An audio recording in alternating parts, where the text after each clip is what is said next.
네, 안녕하세요.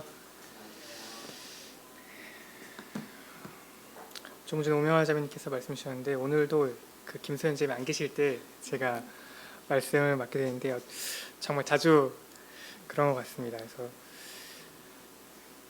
제가 또 부족한 어린 형제지만 제가 또 주님 안에서 묵상한 것들 중에서 어떤 것을 그 강단 말씀 통해서 나눠보면 좋을까.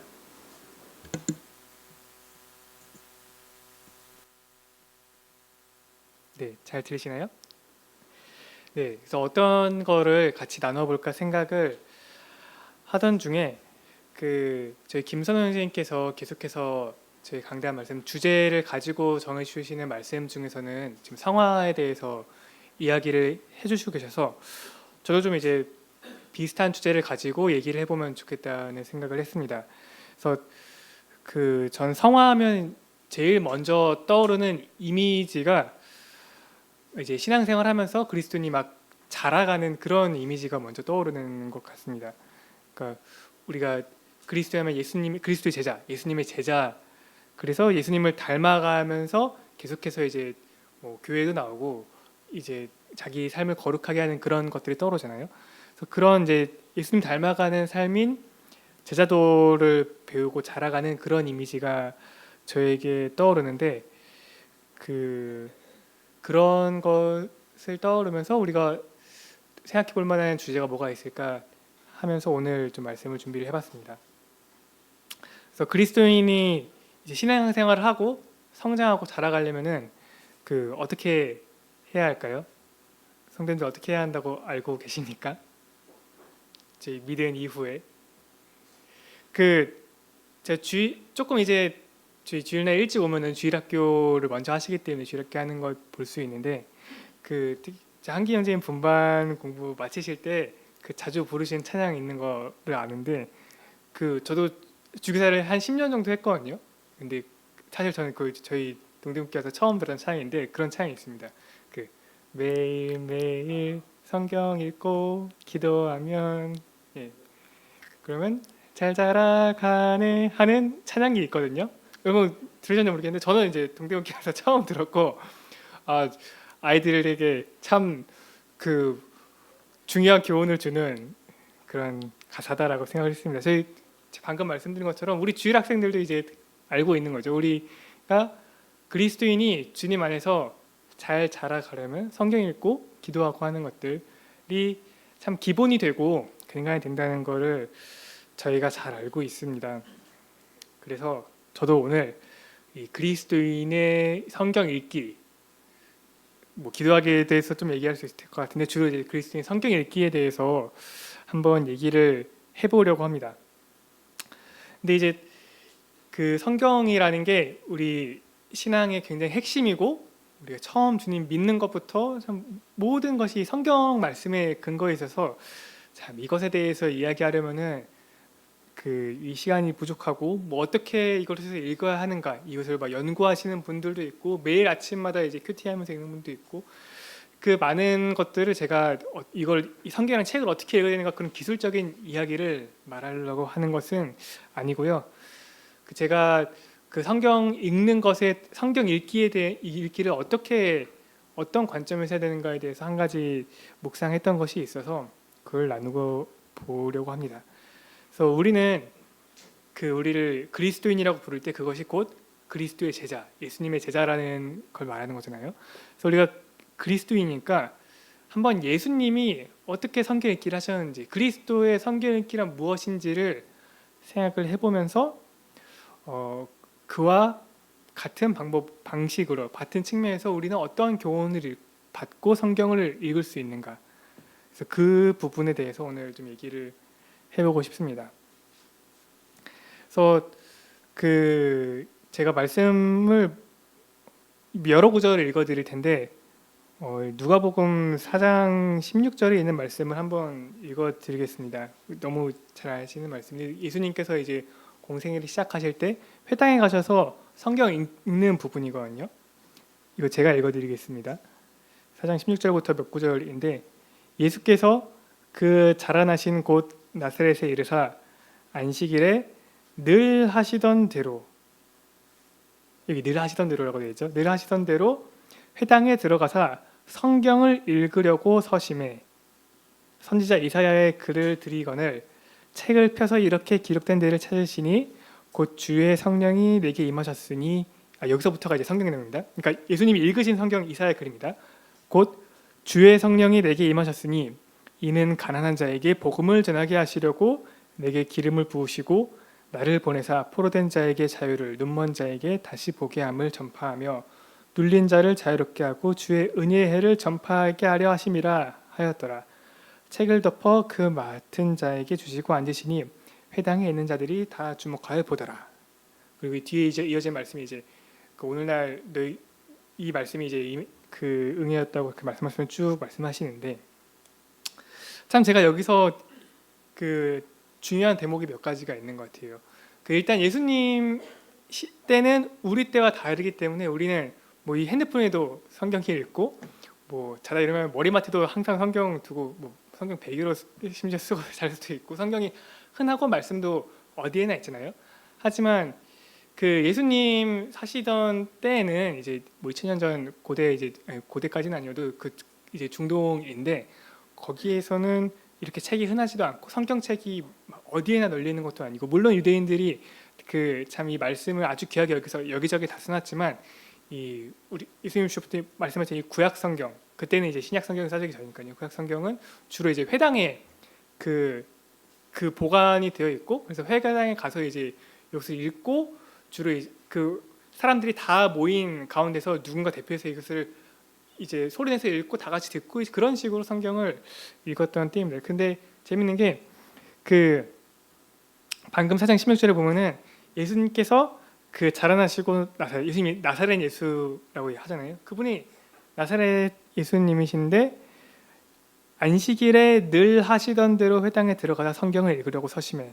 그러니까 그 우리처럼 그 성경이 뭐 집에 한 권씩 있고 핸드폰에도 있고 아무 때나 볼 수 있는 그런 환경이 아닌데, 예수님이 이제 늘 하시던 대로 회당에 들어가서 성경을 이제 읽으셨다는 거예요. 그리고 그 안에 있는 그 이 선지자의 글, 즉 이제 구약 성경에 있는 이사야의 글이나 다른 말인 성서 읽으신 거죠. 그래서 그 참 재밌는 부분이, 물론 이제 지금 이 누가복음 4장에 있는 말씀은 예수님 공생이 시작하시면서 이 희년을 선포하시는 이제 그런 의미가 뒤에 담겨 있지만, 그 오늘은 이제 그 내용 말고 예수님이 이 성경을 읽으셨다는 행위 자체에 대해서 좀 얘기를 해보고 싶습니다. 그 우리가 신약 성경 통해서 복음서 통해서 예수님이 뭘 하신 분이신지를 보면은 그분이 성경을 읽으셨다는 내용도 참 많이 나오고 그분이 기도하셨다는 내용도 참 많이 나오거든요. 근데 이게 좀 생각해 보면 재밌는 것 같아요. 예수님도 성경을 읽으시고 기도를 하셨는데 예수님이 그럴 필요가 있으셨다는 말인가? 우리가 예수님 하나님의 아들로 알고 있고 곧 하나님으로 알고 있잖아요. 근데 우리가 성경을 볼 때는 주로 이제 전혀 모르는 지식을, 특히나 우리는 뭐 유대인도 아니고 이 성경을 이해하기 위해서는 관련된 뭐 역사적인 배경, 문화적인 배경 많은 것들도 공부하고 하다 보니까 일단 성경을 지식적으로도 많이 알아야 되고, 거기에는 뭐 이스라엘의 뭐 절기들 막 그런 것도 공부하고 많은 것들을 공부하려고 배우는데, 예수님이 그런 걸 공부해야 될 필요가 있었을까? 예수님 하나님이신데 뭐 이런 생각도 좀 드는 것 같아요. 또 우리가 기도할 때에도 막 이제 잘 모르는 것이나 뭐 구하는 기도도 하고 막 많은 기도를 하는데, 심지어 저도 그런 생각 들 때가 가끔 있습니다. 아니 하나님이 나에게 필요한 거를 다 아시는데 내가 굳이 그거를 하나님께 말씀드려야만 하나님이 나에게 걸 주실까? 약간 이런 생각도 들 때가 있는데, 예수님으로 가면은 그게 더 이제 좀 새롭게 느껴지는 것 같아요. 예수님이 자신이 하나님이신데 성경을 읽을 필요가 있을까? 예수님이 자신이 하나님인데 예수님이 이 기도를 하실 필요가 있을까?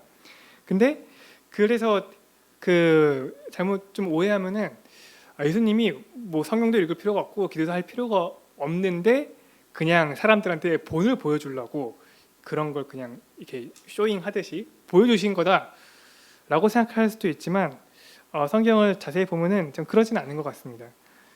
그래서 먼저 이제 예수님이 이 성경을 읽으셨다는 내용을 보기 전에 예수님이 어떤 분이셨는지를 조금 더 살펴보기를 원하는데, 그 우리가 예수님이 하나님이신 거에 대해서 굉장히 잘 알고 있고, 그분이 그 뭔가 뭐 기적도 행하시고 수많은 그 영적인 능력 같은 것도 보이시면서 하나님이시라는 것도 알고 있지만, 동시에 우리는 예수님이 완전한 사람이셨다는 것도 성경을 통해서 잘 알고 있습니다.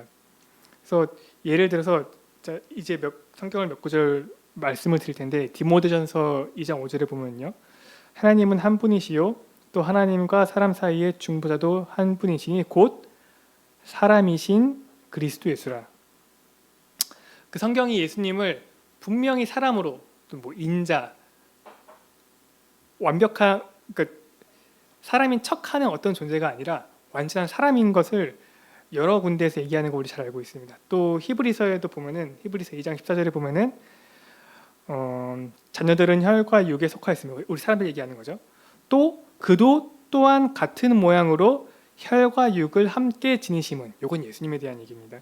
그래서 죽음을 통하여 죽음의 세력을 잡은 자 곧 마귀를 멸하시며 또 죽기를 무서워함으로 한평생 매어 종로를 타는 모든 자들을 놓아주려 하심이니. 이번에서 말씀에도 보면은 그 예수님께서 우리와 동일한 혈과 육을 똑같이 입고 사람으로서 오셨기 때문에 그분이 우리를 위한 제물이 될 수 있다는 그런 이야기를 하고 있습니다. 또 히브리서 4장 15절에 보면은 우리에게 있는 대제사장은 우리의 연약함을 동정하지 못하실 이가 아니요 모든 일에 우리와 똑같이 시험을 받으신 이로되, 이렇게 나와 있습니다. 그러니까 예수님이 단순히 이 땅에 뭐 오셨을 뿐만 아니라 그분이 우리와 동일한 육체도 가시고 그 사람으로서 오셨다는 것을 그 우리 성경의 많은 부분 통해 알고 있습니다. 근데 이게 이제 그냥 지식으로 예수님은 하나님이자 사람, 신이자 인간 이렇게 생각하는 게 아니라, 과연 이 예수님이 인간이셨다는 게 무슨 말인가, 우리한테 무슨 의미로 다가오는가. 또 재밌는 건 누가복음 2장 50절 보면은 요 말씀도 참 우리가 많이 아는데, 이런 말씀이 있습니다. 예수님 어리실 때 예수는 지혜와 키가 자라가며 하나님과 사람에게 더욱 사랑스러워 가시더라. 그러니까 예수님이 그 이 땅에서 아기의 모습으로 태어나서 그 어머니의 젖을 먹고 어머니 의지하고 그렇게 해야만 살아갈 수 있는 연약한 이 몸을 입고 오셨을 뿐만 아니라, 그분도 지혜가 자라가고 키가 자라가는, 성장하는 인연기를 가졌던 우리와 동일한 사람이라는 것이죠. 그래서 그분도 무언가를 배울 필요가 있었을까요? 배울 필요가 있었던 것으로 보인다. 성경을 보면은 그분이 그 지혜도 잘하고 그 부모님과 뭐 사람들과 이야기도 하고 하면서 그 초인간적인 어떤 그런 그 존재가 아니라 우리가 동일한 사람이었다는 거죠. 근데 우리는 성경을 통해서 예수님이 그 보통 사람들과는 다른 면모들도 많이 보잖아요. 예를 들어서 어릴 때 이 예루살렘에 가서 그 거기 있는 수많은 랍비들과 같이 막 토론하고, 우리가 보통 그 주일학생들이 뭐 예를 들어 뭐 장로생에 가가지고 장로생과 토론하는 거 생각하기 어렵잖아요. 뭐 놀아주시는 거면 몰라도. 그러니까 그런 것들 보면은 좀 이상하고, 이분이 날 때부터 다 알고 있었던 거 아니야? 그렇게 생각할 수도 있는데, 제 성경을 통해서 발견할 수 있는 예수님이 사람이셔서 우리와 동일한 분이시지만 다른 점이 한 두 가지 있는 것 같습니다. 뭐가 있냐면은, 하나는 그 예수님이 아주 많은 은사를 가지신 분이라는 겁니다. 그러니까 사람 중에서도 뛰어난 사람들 있잖아요. 예를 들어서 제가 성경의 대표적인 사람으로 그 지혜라는 측면에 있어서는 솔로몬이 있는 것 같아요. 그래서 그 열왕기상 4장 29절에 보면은 뭐라고 되어 있냐면은, 하나님이 솔로몬에게 지혜와 총명을 심히 많이 주시고 또 넓은 마음을 주시되 바닷가의 모래와 같이 하시니 솔로몬의 지혜가 동쪽 모든 사람의 지혜와 애굽의 모든 지혜보다 뛰어난지라. 그러니까 솔로몬은 우리와 완전 똑같은 사람이고 죄도 짓고 한 그런 사람인 거 우리 알고 있잖아요. 근데 솔로몬이 당대에 그 누구보다도 지혜롭고, 우리가 그냥 흔히 말하기로는 그 인류 역사상 가장 지혜로운 사람 뭐 이런 식으로도 많이 얘기를 하는데, 사람인데 그렇게 될 수 있었던 것 중에 그 이유 중에 하나가 그 하나님이 그에게 지혜와 총명을 더하셨기 때문에, 즉 하나님부터 오는 그 선물인 은사를 받았기 때문으로 잘 알고 있습니다. 예수님 어떠셨을까? 예수님도 그렇겠죠. 예수님이 물론 그 성경에 보면은 그 외모는 그 흠모할 것이 없다는 식으로 나와 있지만 그분의 어떤 그 지혜, 그런 것이 그 하나님의 말씀을 온전히 전하고 그 공생애 동안에 맡으신 모든 일을 하기에 부족함 없는 능력을 주셨을 것입니다. 이게 첫 번째고, 또 하나 더, 이게 더 저는 중요하다고 생각하는데, 예수님은 아까 제가 히브리서 4장 15절에 그 끝부분은 안 읽었는데 4장 15절에는 또 뭐라고 되어 있냐면은 그 모든 일에 우리와 똑같이 시험을 받으신 이로되 죄는 없으시니라 라고 되어 있습니다. 예수님은 사람인데 죄가 없으신 분이라는 거죠. 사실 이게 우리가 너무나도 다른 점이죠. 우리는 날 때부터 성경에도 그렇게 많이 나와 있지만 우리 죄 가운데서 태어나고 죄를 짓고, 그것이 어떤 역할을 합니까? 하나님과 나 사이를 가로막아서 우리가 자유롭게 교제하고 하나님으로부터 모든 오는 은사 혹은 성령님의 그 역사 같은 것들을 다 제한하고 막고 하나님의 일이 아니라 나를 위한 어떤 사람의 일을 하도록 하잖아요. 근데 예수님은 어떠셨냐면은 죄가 없으셨기 때문에 성령님이 역사하시는데 막을 수 있는 것이 전혀 없었겠죠. 또 예수님이 하나님에게 직접 기도하고 또 그분의 말씀을 듣고 하는 것에 가로막는 것이 아무것도 없었겠죠. 그래서 생각하기를 예수님도 우리가 똑같은 인간으로 나셨지만 그분은 잘하시면서 그 죄가 없으시고 또 하나님이 주신 그 수많은 은사 가운데에 그가 기도할 때 그 성령께서 모든 예수님이 하셔야 될 것들, 예수님의 역할, 또 예수님이 이 그리스도이신 것과 어떤 고난을 받고 어떻게 그 십자가에서 또 사역을 하셔야 되는지 그 모든 것을 알려주셨기 때문에 그분이 그 예수님으로서 일을 하실 수 있었던 것이라고 생각합니다. 만약에 그렇지 않고 예수님이 딱 그 태어나자마자 마치 우리 그 많은 뭐 고구려 백제 신라 뭐 이런 데 보면은 그 뭐 아래서 태어나고 막 태어나자마자 막 말을 하고 걸어다니고 그런 것들 많이 나오잖아요. 그 약간 신화적으로 그 건국 설화 이런 거 보면요. 근데 이 성경에서는 그런 거 얘기하고 있지는 않습니다. 예수님이 그 말 구유에서 태어났을 때 물론 뭐 동마 박사들이 와서 저라고 하지만 이분이 육체적으로 그 신적인 뭔가를 갖고 있어서 그렇진 않고 똑같이 아기로 태어나서 그 시편에도 그런 말씀 나오지만 그 어머니 품을 의지할 수밖에 없었던, 그러니까 연약한 우리가 똑같은 사람으로 태어나신 거죠. 그분이 태어났을 때 모든 지식을 다 갖고 있었을까요? 그것에 대해서 저도 물음표지만 저는 아마 아니라고 생각하고, 그 뒤에 이 성령님, 그 죄 없으신 예수 그리스도에게 하나님의 그 모든 은사와 그 성령의 그 교통하심으로 다 그런 것들을 일러주셔서 알게 되었다고 생각을 합니다. 그래서 예수님에게 성경은 그럼 어떤 책이었을까? 놀라운 책이었을 텐데, 성경을 직접 읽지 않으셔도 그런 지식을 뭐 성령님께서 직접 알려주셔서 아실 수는 있었을 것이라 생각하지만 그분에게 성경은 참 놀라운 책이었을 것 같아요. 예수님은 이미 하나님에 대한 완전한 믿음을 갖고 계시고 그분의 말씀이라는 것에 대한 완벽한 신뢰가 있는 상태에서 이 책을 보니까 이 책은 정말 그 우리처럼 요거 참일까 아닐까 의심을 갖고 보는 게 아니라 완벽한 믿음을 갖고 보는 그냥 진리 말씀 그 자체인 거죠. 뿐만 아니라 성경의 핵심 내용이 무엇이죠? 예수님 보신 성경은 주로 이제 구약인데, 그러니까 구약밖에 없었지만 구약의 핵심 내용이 뭐 창조도 나오고 이스라엘도 나오지만 결국 그 모든 내용이 예수 그리스도에 대한 내용이라는 것 우리가 알고 있지 않습니까? 그래서 예수님이 그 성경에 대해서 굉장히 잘 알고 있었다는 대목이 엄청나게 많이 나오거든요. 그래서 이제 몇 가지를 그냥 이제 이 성경 자체에 성경이랑 단어가 나오는 게 거의 다 이제 예수님이 하신 말씀이 많은데, 예를 들어서 제가 몇 구절 읽어드리면 마태복음 21장에 보면은 예수께서 이르시되 너희가 성경에 건축자들이 버린 돌이 모퉁이 머릿돌이 되었나니 뭐 이런 말씀 읽어본 적 있느냐? 또 뭐 마가복음에 읽어보면은 또 예수께서 이르시되 너희가 성경도 하나님의 능력도 알지 못함으로 오해함이 아니냐. 또 그 외에도 누가복음에도 보면은 예수님 부활하신 다음에 그 제자들에게 나타나셔가지고 하신 말씀 중에서 모세와 모든 선지자의 글로 시작하여 모든 성경에 쓴 바 자신에 관한 것을 자세히 설명하시니라. 그러니까 예수님이 성경을 너무 잘 알고 계셨어요. 이 구약 성경, 모세와 선지자의 수많은 그 예언들, 그리고 그것이 곧 자기에 대해서 이야기하는 내용이라는 것도 너무 잘 알고 계셨습니다.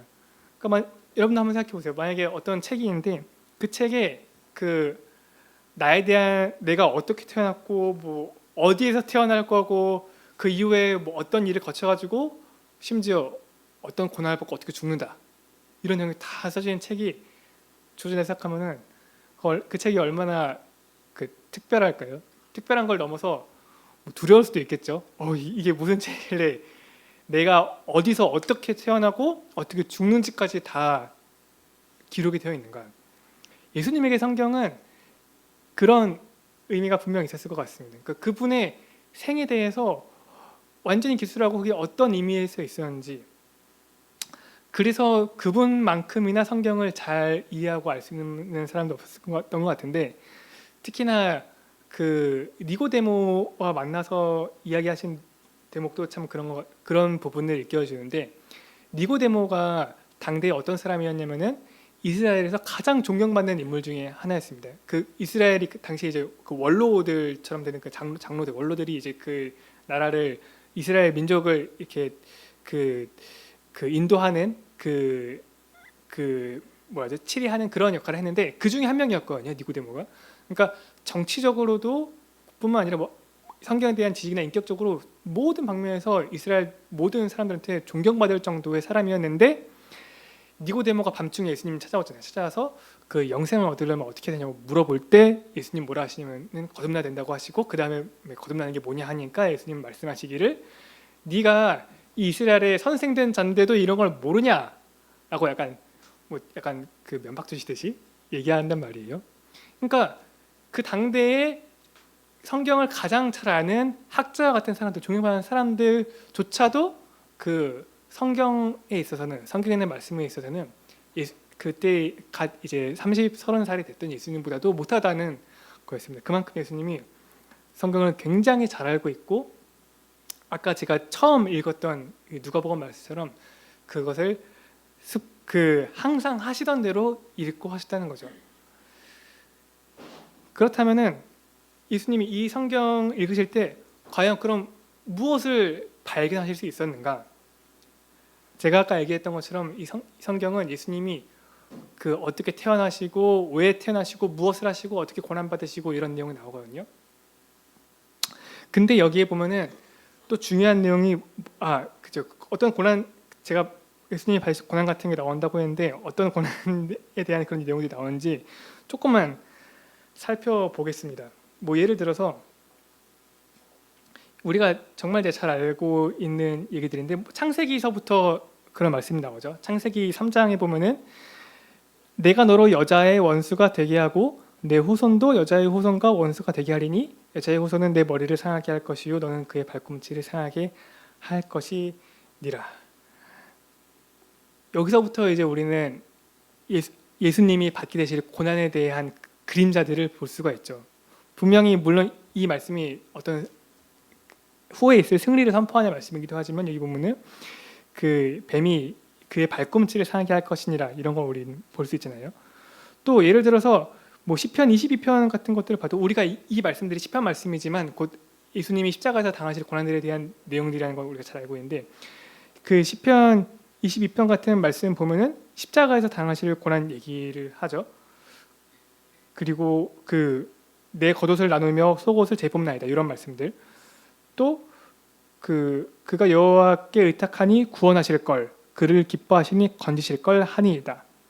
또 개들이 나를 에워쌌으며 악한 무리가 나를 둘러 내 수족을 찔렀나이다. 내 하나님이여 나의 하나님이여 어찌하여 나를 버리셨나이까. 이제 이런 시편의 이런 말씀들이 그 예수님이 십자가에서 당하실 고난에 대해서 그림자로 보여주는 것이라고 우리는 잘 알고 있습니다.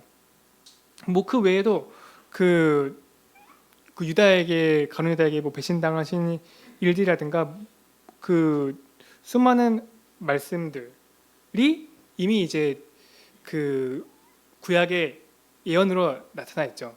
그럼 이 말을 보고 내가 받을 그 고난들, 아주 고통스럽고 처절한 이제 고난에 대해서 이 얘기가 하고 있다면은 이게 참 즐거운 책일까요?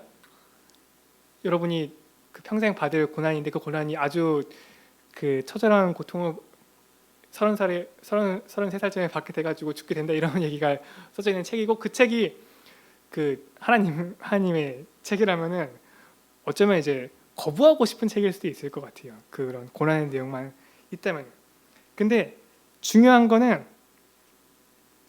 그 이 성경이 예수님의 고난을 분명히 얘기하고 있는데 그 다음에 무엇도 얘기하고 있냐면은 그분이 받으실 영광에 대해서도 얘기를 하고 있습니다.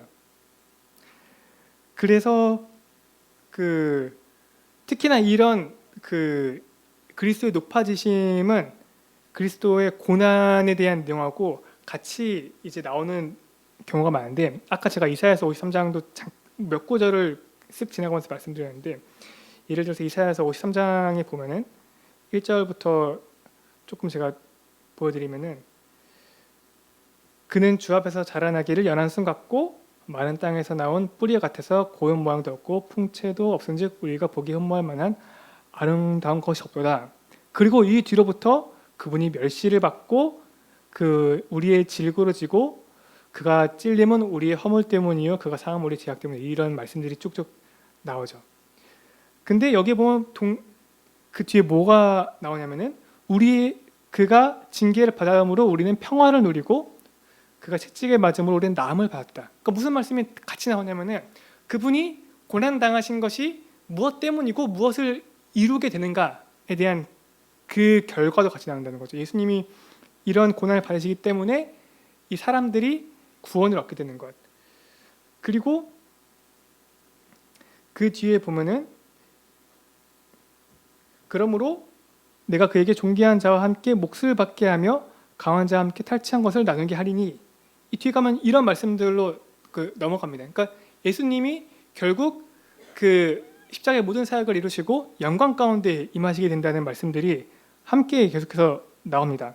그리고 아까도 제가 시편도 읽었지만 시편 110편 같은 데 보면은 예수님이 이제 모든 이 악한 것을 다 이기시고 하나님 보좌 우편에 앉는 그런 말씀 부분도 묘사가 되고, 실제 예수님도 이런 것들을, 이런 소망을 굳게 갖고 계신 것도 알 수 있는데, 예를 들어서 누가복음 23장에 43절 보면 십자가에 못 박혀 돌아가시기 전에 옆에 있는 강도에게 뭐라 하시냐면은 내가 진실로 내게 이르노니 오늘 내가 나와 함께 낙원에 있으리라.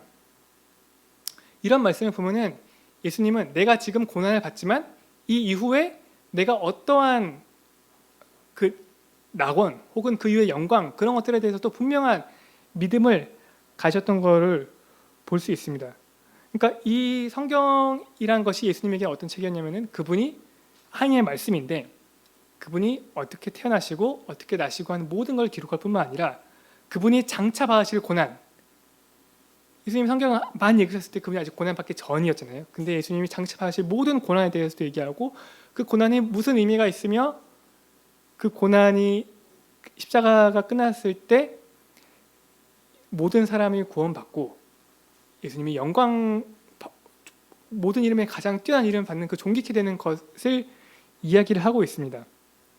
그러니까 이 책은 예수님이 앞으로 받게 되실 모든 고난들에 대해서 그것을 충분히 납득하고 이기게 될 힘을 주는 책이었다는 겁니다.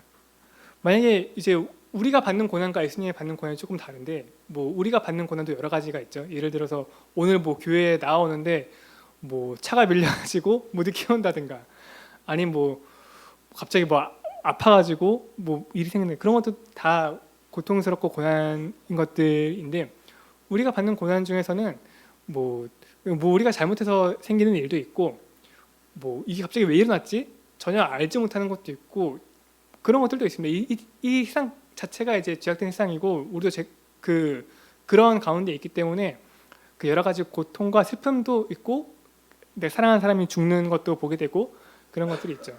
근데 예수님께서 받으셨던 이 성경에서 얘기한 고난은 어떤 고난이었냐면은 이미 예정된 고난이고 그 고난에 대한 상급과 그 영광이 예비되어 있는 고난들이었습니다. 그것도 그 예수님이 받으신 그 고통보다도 더 크고 완전한 상급이 예비되어 있던 것인데, 그렇다면 예수님이 고난을 받으러 가실 때 그것을 담대함으로 그 뒤에 받을 것을 기대하며 즐거움으로 받지 않으셨을까요? 그런 예수님의 마음이 참 잘 나타나는 말씀이 있는데, 누가복음 12장 50절에 보면은 나는 받을 세례가 있으니 그것이 이루어지기까지 나의 답답함이 어떠하겠느냐. 여기서 예수님 받으실 세례라고 하는 것이 그 십자가라는 걸 우리 잘 알고 있는데, 이것이 이루어지기까지 나의 답답함이 어떠하겠냐. 그러니까 예수님도 그 십자가 이후에 받으실 그 영광과 그 모든 것을 바라는 그 소망 가운데에 이 모든 사역을 하시고 십자가 못 박혀 들어가셨다는 겁니다. 예수님도 우리가 동일한 인간의 몸을 입고 사람이셨기 때문에 예수님 십자가 못 박혀 돌아가시고 죽으실 때는 예수님 뭐라 하시죠? 아버지 손에 나를 의탁한다고 얘기하시잖아요. 믿음이 필요한 거죠. 그분이 실제로 그 십자가 못 박혀 돌아가셔서 자기 영혼을 그 아버지께 맡길 때에 하나님께서 그 영혼을 다시 살리시고 부활시키신다는 믿음, 그 뒤에는 이뤄질 모든 이 완전한 승리에 대한 믿음이 있어야 되는데, 그 믿음을 강하게 해주고 유지시키게 해주시는 그 말씀이 바로 이 성경에 있는 말씀이라는 겁니다. 그래서 이 말씀, 그리스도에게 성경을 읽기는 자신이 받을 고난뿐만 아니라 영광에 대해서도 얘기하고 그 고난에 담대함으로 소망을 가지고 참여할 수 있는 우리의 정말 완전한 본이 되는 거죠. 이게 왜 우리의 본이 되냐면은 성경은 그리스도의 고난과 영광만 얘기할 뿐만 아니라 우리 그리스도인의 고난과 영광에 대해서도 이야기하고 있기 때문입니다. 예를 들어서 바울이 로마서 8장 18절에 보면은 이런 말씀이 있죠. 생각하건대 현재의 고난은 장차 우리에게 나타날 영광과 비교할 수 없도다.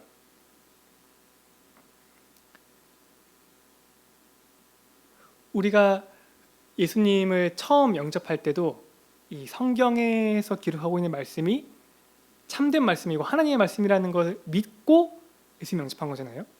근데 성경은 우리가 구원받는 일뿐만 아니라 구원받은 이후에 우리가 세상으로부터 고난받는 많은 일들, 우리가 이겨내야 될 수많은 일들, 그리고 그것을 다 이겨냈을 때 받게 될 수많은 상급에 대해서도 분명하게 기록하고 있습니다. 이것을 그 예수님을 믿기만 하면은 구원해 주신다 라는 그 말씀을 우리가 확실하게 딱 믿고 영접한 것처럼, 우리가 고난받고 그것을 어떻게 이기고 하나님의 그 도우심, 성령의 힘 안에서 그것을 이기고 그 부활 이후에 받을 상급에 대해서도 마찬가지의 믿음으로 믿는다면은 바울이 얘기한 것처럼 생각하건대 현재의 고난은 장차 우리에게 나타날 영광과 비교할 수 없다. 이런 고백하는 소망을 가질 수 있을 거라 생각합니다. 김선 선생님께서 성화에 대해서 말씀하시면서 그 말씀하신 것이 그 우리가 친히 예수 그리스도를 처음 믿을 때 그 믿음과 동일한 믿음으로 성화 그리고 또 그 이후에 모든 일들이 이룬다고 말씀하시는데, 똑같은 성경 말씀이잖아요. 이 믿으면 구원받는다는 그 성경 말씀이나 혹은 그 이후에 우리가 다시 받게 될 예수 그리스도께서 다시 오실 때 받게 될 그 모든 영광 가운데 받는 상급들이 동일한 하나님의 말씀이고 우리가 똑같이 단순하고 순수하게 믿을 만한 말씀들인데, 그 말씀을 이제 동일하게 믿었던 바울은 예수님과 같은 고백을 한 거죠. 예수님도 그 받으실 고난 앞에서 그 이후에 있을 그 모든 일들을 바라보시면서 소망 가운데 모든 고난에 참여하셨던 것처럼 바울도, 그리고 그 외에 수많은 그 예수님의 제자들과 또 현재까지 이르는 많은 그리스도인들도 같은 이 영혼을 계산하면서 이 그리스도인으로서 살아간 걸 볼 수 있습니다.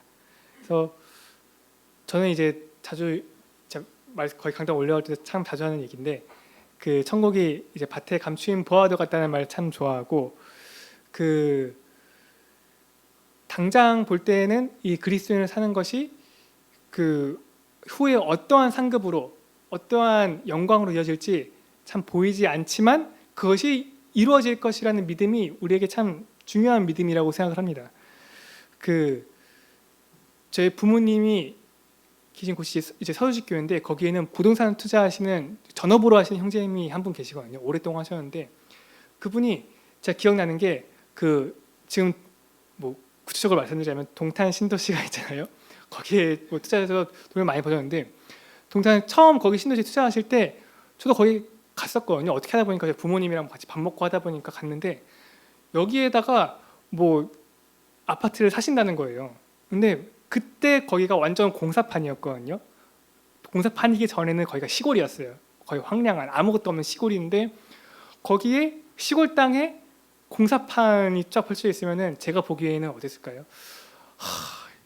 여기에 그러면서 막 저희 부모님한테도 여기 땅 사면 좋다 계속 막 권유하는 것처럼 얘기를 하시는 거예요. 물론 이제 그냥 이제 형제님 그 전업이시니까 그 자연스럽게 그런 말씀하시는 거였지만 보면서 아니 여기에 누가 들어와서 사냐. 그 전에는 벌판이었고 지금은 공사판인데 여기에 참 들어오면 삶의 질이 얼마나 나아질까 그런 생각을 했었거든요.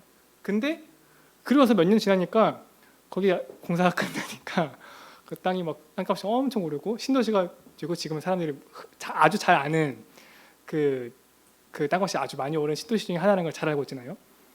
지금은 저희 부모님이 동탄에 사시거든요. 그래서 가끔 가서 보면은 거기 막 신도시가 딱 아름답게 조성된 거 보면은 놀랍거든요. 어떻게 그 형제님은 거의 한 8, 9년 전에 다 헤어지기 8, 9년 전에 공사판만 보고 벌판만 보고 이렇게 될 거를 알고 투자를 하였을까? 근데 그게 경험이겠죠. 그 형제님이 그런 경험을 전업을 하시다 보니까 그런 경험을 많이 하면서 지금 공사판이고 이렇게 되지만 계획에 따라 착착되면은 이곳이 얼마나 아름다운 곳이 될지 잘 아시는 거예요. 근데 참 우리 신앙에서도 그런 면이 있죠. 지금 이 교회를 보면 세상에 참 거대한 아주 멋들어진 대기업 같은 곳들도 있고 뭐 사람들 아주 많이 모여가지고 뭔가 있어 보이는 곳들도 있고 거기에 비해서는 우리 이 동대문 교회도 한 작은 건물에 있는 작은 규모의 몇 안 되는 사람들이 모여가지고 있는 모임에 불과하지만 이것이 이 세상에서 볼 때는 그렇지만 예수님께서 장차 다시 오셨을 때 우리 영적인 눈으로 볼 때 이곳이 여기 있는 한 사람이 어떠한 사람이고 주님이 우리에게 어떤 것을 약속하셨는지를 생각해 보면 세상에 다른 어떤 큰 기업이나 그런 거 다 없어질 것 아니에요. 헛되게 없어질 것 아닙니까? 근데 그것과 비교하면 이 교회에 있는 성도들의 모임이 얼마나 아름답고 놀라운 모임인가 볼 수 있는 눈이 생기는 거죠. 무엇을 통해서? 이 성경을 통해서. 성경에서 우리가 이 땅 가운데 있을 때 볼품 없고 초라해 보일 수 있는 모습들까지도 다 기억하고 있습니다. 그리고 사람들에게 배척받고 고난 당할 수 있는 것까지도 다 기록을 하고 있습니다. 그런데 그것을만 기록하는 것이 아니라 그 이후에 이 교회가 받을 예수 그리스도 다시 오셨을 때 이 교회를 신부 삼아서 예수님께서 머리 되시고 우리가 몸 되는 이 놀라운 그 예수님과 하나 되는 그런 영광스러운 말씀들을 말씀하실 때 우리는 마치 보이지 않지만 본 것처럼 그 영광된 모습을 본 것처럼 그 소망을 가지고 살아갈 수 있는 것 같습니다. 그래서 이런 성경 말씀을 잘 많이 묵상하시는 성경을 보면은 자주 그런 얘기 저도 어렸을 때부터 많이 들었는데 예수님 당장 오시면 좋겠다 그런 말씀 가끔 하시잖아요. 주님 그냥 오셨으면 좋겠다. 특히 힘들 때 뭔가 고통스럽고 힘들 때 그런 말씀 하시는데 저는 이 말씀 처음에 이제 어릴 때는 저런 말씀하시냐 생각했는데 지금은 잘 이해하겠어요. 이게 무슨 마음이냐면은 여러분 마치 아까 제가 그 부동산 투자하는 거 얘기했잖아요. 요즘 젊은이들 중에서 몸테크라는 걸 하는 분들이 있다고 하는데 이게 뭐냐면은 젊은 신혼부부는 돈이 없으니까 아주 열악한 지역이지만 나중에 개발될 만한 지역에 그 싼값에 들어가지고 거기서 살면서 재개발되면 이제 그걸로 돈을 버는 걸 몬테크를 하는데, 왜 몬테크냐면은 그 보통은 돈이 많으면은 열악한 지역은 사서 직접 안 살고 세를 주고 자기는 그래도 좀 괜찮은데 사는 그런 거거든요. 근데 돈에 그런 양쪽에 집을 가질 돈은 없으니까 열악한 지역에 그냥 자기도 그냥 사서 들어가서 사는 거예요. 오를 때까지. 그러면은 그 집 재개발될 때까지는 그 열악한 지역에서 사는 게 삶의 질은 많이 떨어지겠죠. 힘들잖아요. 근데 그 사람들이 무슨 생각할까요? 아, 내일 그냥 재개발돼가지고 그 바로 이 높은 수익이 쫙 나타나면 좋겠다. 그런 생각 하지 않을까요? 그러니까 그 우리가 그 소망에 대해서 분명히 갖고 있다면은, 아, 하나님은 오늘 오시면 좋겠다, 내일 오시면 좋겠다 하는 말도 충분히 이해가 되는 것 같습니다. 왜냐하면은 우리에게 주어질 그 아름다운 영광, 약속된 소망, 그런 것이 너무나도 놀랍고 확실하지만 지금은 이루어진 게 아니니까요, 그렇죠?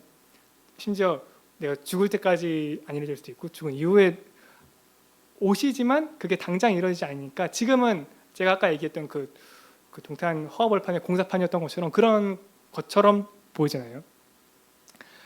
그래서 그러나 제가 말씀드리고 싶은 것은 예수님께서도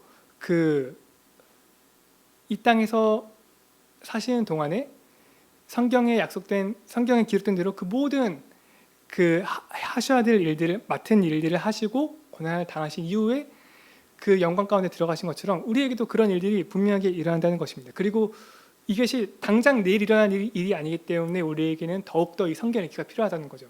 왜냐하면 그 중간중간에 뭐 주식 투자나 그런 것들도 전화보러 하시는 분들이 있는데 하다 보면은 이것이 오를 것이다, 뭐 잘 될 것이다 라는 아주 확실한 믿음이 있어도 당장 내일 일어나지 않는다면은 힘들고 막 될까 안 될까 그런 고민도 되고 의심도 들고 그러잖아요. 근데 이 그리스도인의 삶 가운데서도 그러한 어려움, 옆에 그냥 세상 사람들이 잘 되고 뭔가 떵떵거리며 살고 하는 것처럼 보면은 뭐 수많은 유혹과 어려움들이 생기는 것 같아요. 저도 이제 30이 좀 넘었고 직장 생활하고 그러다 보면은 옆에 하나님 모르지만 뭐 세상에서 뛰어난 사람, 존경받는 사람 얘기 듣고 사는 사람 보면은 저런 것들이 가치가 있네 이렇게 눈이 막 돌아간단 말이에요. 그럴 때 내가 정말 단순하게 순수하게 믿었던 이 믿음으로 믿기만 하면은 이 죄사함과의 구원받음이 주어지는 그 구원의 말씀을 믿었던 것과 동일한 믿음으로 우리가 어떠한 이 세상 가운데 어떠한 고난을 받고 그 이후에 예수 그리스도가 주시는 약속하신 그 상급에 함께 참여하게 되는가를 동일한 믿음으로 믿는다면은 이 땅 가운데서 하나님이 주실 그 상급을 바라보고 사는 것이 훨씬 더 쉬운 일이 될 거라는 생각이 들었습니다. 그래서 제가 생각보다 시간을 더 많이 썼는데 정리하자면은